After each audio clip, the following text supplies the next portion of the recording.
one. Now, in answer to your question, I honestly can't remember specifically what each area got. I do know that there was money for buses, because that was new dollars. I believe the rec center may have gotten some additional programming funds, but what you're talking about for the roads course is something that's outside the general fee process. Okay. But let me tell you a little bit about that, because that's also something that has come up like every year in terms of a recommendation that they put forward for a revenue generator. Okay. And it's my understanding from what I've heard and from the company they're working with, I think it's gonna cost like about $60,000 to put in the roads course. But what it is, as you know, the rec is a revenue generator. So groups across Northwest Ohio will be coming. As a matter of fact, we were told that Ohio State is in the process of trying to do this. But groups will come here and who rent the rec, as you know they do now. And so people who want to do team building, organizations who want to team building, they will come and use the ropes course. Student organizations can use the ropes course for team building. So, and is that going to be in addition to the rec, or is that going to take the place of something else? no, there's a place in the rec where the ropes course will be. So it'll just be an addition. They better not mess with the racquetball course. I'm telling you. Just like the climbing wall. This is just another, you know. Like you guys. For example, for RAs and house managers, we have in the past taken them for training. I know a lot of groups going out there. Yeah, to take them to a ropes course elsewhere, and now we would be able to do it. And we've worked with the rec in the past for like team building or group building, and now we could use. Student organizations can use it, but no, they're not gonna take the racquetball. Okay. Now, and then I guess along a similar vein, I hear there's going to be renovations to the Carlson and Mulford libraries.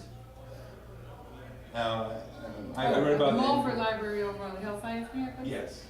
I read in the Independent Collegian that, I don't know if they've set a dollar amount to it, but they're looking to put quiet zones in the 4th and 5th floor, which... I read the same thing we did, though. That's what they're going to, I've been to Walford recently to check the copies. Okay. They already removed a lot of the status. Okay, because my understanding is that quiet zones are even computer free. Now I don't know too many students that study without a computer. I don't know if that's a good use of space in a library, especially when resources are limited, computer resources that is. So I was wondering if anybody knew much about that. I don't know. We can find out. I did see, I went to the library today and I did see they're doing a survey. They had a sign up. It's pretty passive. Honestly, I almost didn't see it. I know not a lot of students are going to put their input in there. Hopefully, Is they it get a lot of Wilford? it. This was over at Carlson. What is the sign And I've say? not seen that. And I've been there, I spent all last night there till 1 in the morning, was there yesterday and this morning. I have yet to see that sign. Yeah. So I'm like, I let mean, me go back not and many see that students know, sign. but I just found out What today. does the But sign say? it just says, click on the link on one of the computers and you can go to 5-minute survey about No, what it it was doesn't say that. renovation. No, I I mean, I'm sure there'd be plenty of student input, but I'm just a little concerned. It seemed like a very passive campaign. Yeah, this is my first hearing about it. We'll check into it and we can put something on Facebook. I can also call Dean Gabry and let him know we've had this conversation, you brought this matter to our attention, try to get more information. Okay, So excellent. they can get, maybe even do something in UT News. Yeah. Or even the Cleveland. Yes. Yeah, I think that my only thing, I wish we could do a little bit, just a little bit, of renovating at U-Haul. Now, I was talking to the Dean of Engineering today at our meet and greet for Senate, and the Dean told me that our U-Haul is not a priority because they're just lecture halls, and that lecture halls are never on a priority list. But real working classrooms, such as those in engineering and in pharmacy, those are the priority. However, and he did not want me to say that we bring the most profit for the university. He didn't want me to say that. He got very angry at that. But it is the case that every undergraduate that graduates from UT has been touched by U-Haul in some way. And so I really think that we should do something. I mean, sometimes you can be in a class, and if you pass by 2 classes on the 4th floor, you think you passed an inner city school, and it shouldn't look like that. You're talking about the physical condition of the? Yes. I do know, Yeah, I'm not talking about the people. no, I mean, I was just trying to get I actually need a clarification.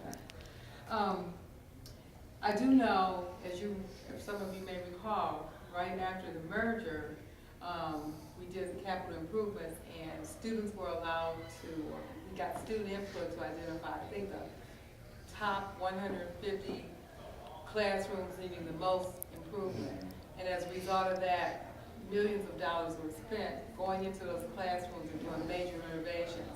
Clearly, that was just the first step, and I agree with you, there are classrooms across campus where that needs to happen.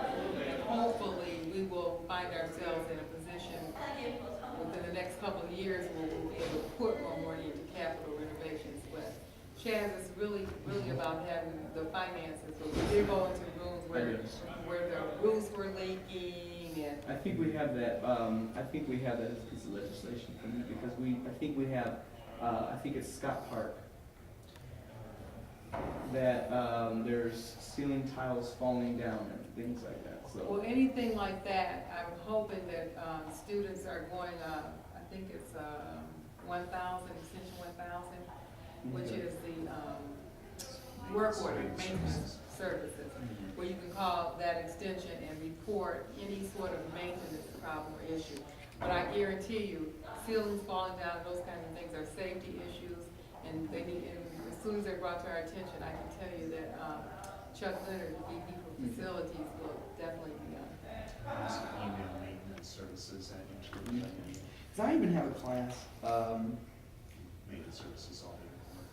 okay, I even have a class that, you do a lot of work, sometimes you have to be on the floor, it's a creative process class, so sometimes you have to be on the floor and do certain work on the floor, and the floors have dirt, the floor, and U-Haul, and the floors have big dust mites.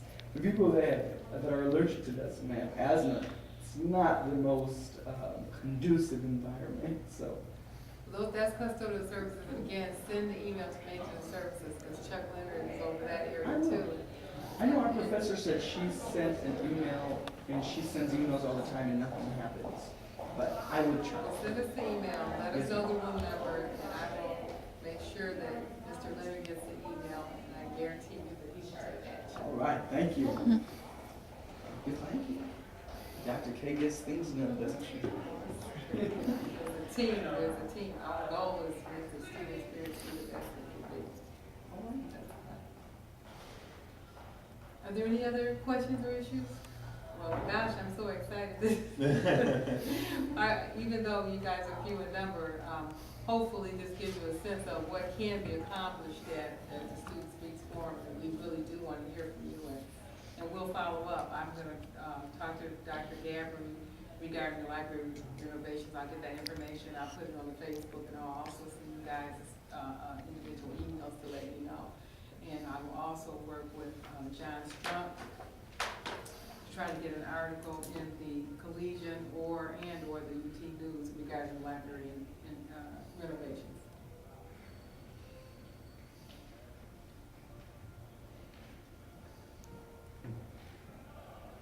I'm Chad, I've heard, I'm Tamara from Residence Life. It's good to meet you. And I think actually it's Senate. I've seen this. So, I understand that you're running for student government. How about telling us a little bit about that? One of the tickets. Well, and I've been talking a lot about it lately. We've been starting up the campaign process. I actually have a few of my cards here, but yeah. So, more than welcome. Yeah. So Matt Rubin and I are running for one of the student government tickets. You know, we have the most experience of any ticket running right now.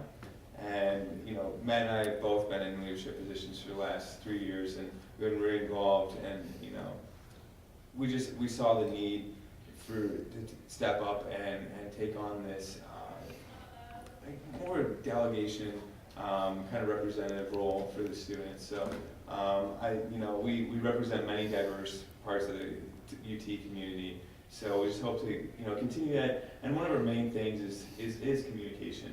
And, we're definitely seeing a lot of advances in the communication between students and administrators, and between students and faculty, staff,